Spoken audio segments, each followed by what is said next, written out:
Hi, I'm Johnny from UltimatePaperMache.com, and I got my alpaca pattern all done.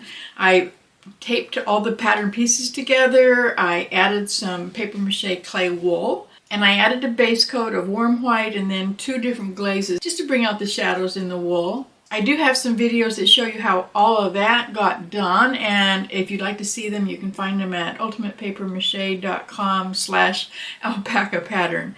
And in this video, I'm going to just show you how I finished painting the eyes and a little bit of black right around the muzzle. That was all I had left to do. I did have an idea for the eyelashes on this lady that didn't turn out, but I actually found some eyelashes here in the studio that worked really well. So I'll tell you all about that in this video. Let's go ahead and get started.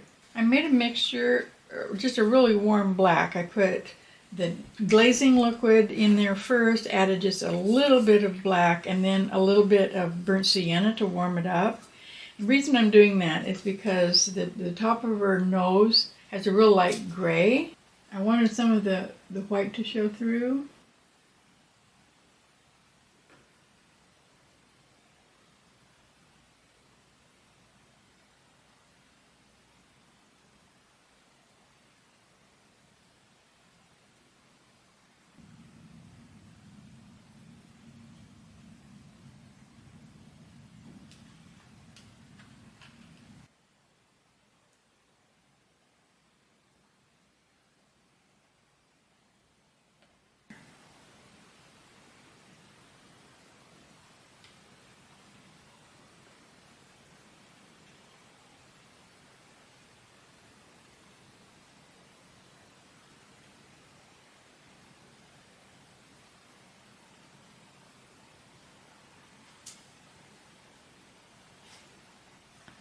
Okay, I sort of cheated while you weren't looking. I cleaned up the edge of her nose with just a little bit of the warm white, just because I didn't think it looked quite right, but now I like it an awful lot better. So now we can start working on the eyes. The eyes are kind of like a goat.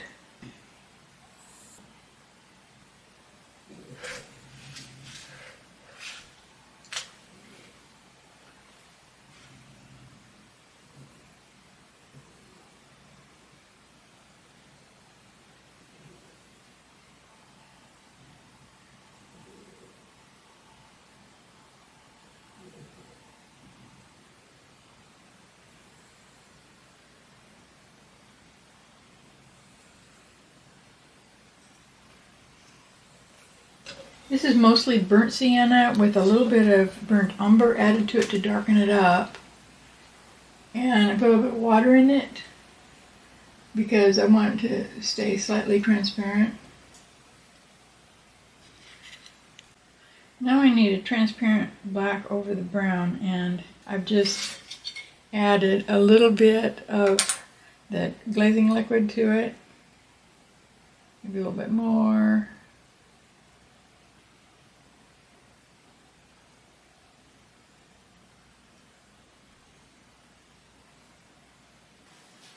So that's as far as I'm going to go for the brown eyes.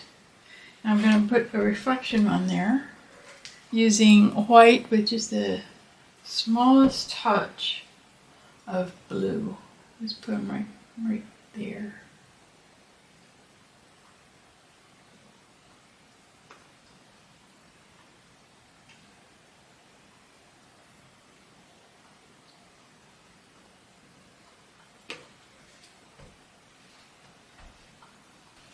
Now I am going to put some fingernail polish on those eyes, and I get to do that this time because I put paper mache over the foam ball.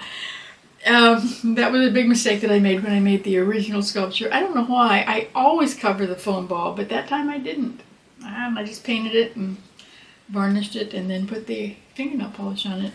And the polish ate the eyeballs. That was terrible. But didn't do that this time. I was hoping, really hoping, and I've done some experiment. I thought that maybe I could make some fake eyelashes out of this feather. And you can see they're really beat up. I had 2 feathers to play with, and it did not work. I couldn't get it to work.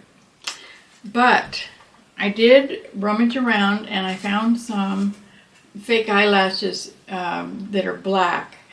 They're not the white ones that I tried with the original sculpture really didn't work. They were horrible. It just looked ghastly.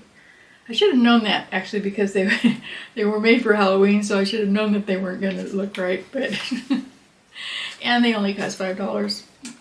But these I had left over from a different project, and they are black, but I can't get them out. And even though Nisa, the original, the real alpaca that I got to meet, she had white eyelashes, and these are not white; these are black. But some white alpacas do have black eyelashes, and so we're going to try it, because why not? So let's go ahead and put these on this lady. Now I know that the eyelashes on an alpaca do not curl the way we like ours to curl. And all fake eyelashes, of course, are curled. And they don't do that because the whole point of the eyelashes is to keep the sun out of their eyes. And so they just go straight. So it probably would be possible to clip these so that they wouldn't curl at all. But I have had such bad luck with my experiments so far that I'm not going to try it. I think they look okay. They're subtle. They don't really show up all that much. The white ones did. Maybe that was why I didn't like them. If I'd known it was going to work, I would have put the fingernail polish on first.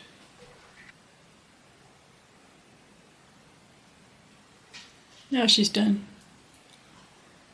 In case you're wondering, like what brand of eyelashes I used, it's this Ardell press-on lashes. They've got really good stick-em-on here, so you don't have to use any glue. So now she really is finished. I did a lot of experiments on this with the glazes and with the eyelashes and everything, but I can't help it. I just do that sort of thing.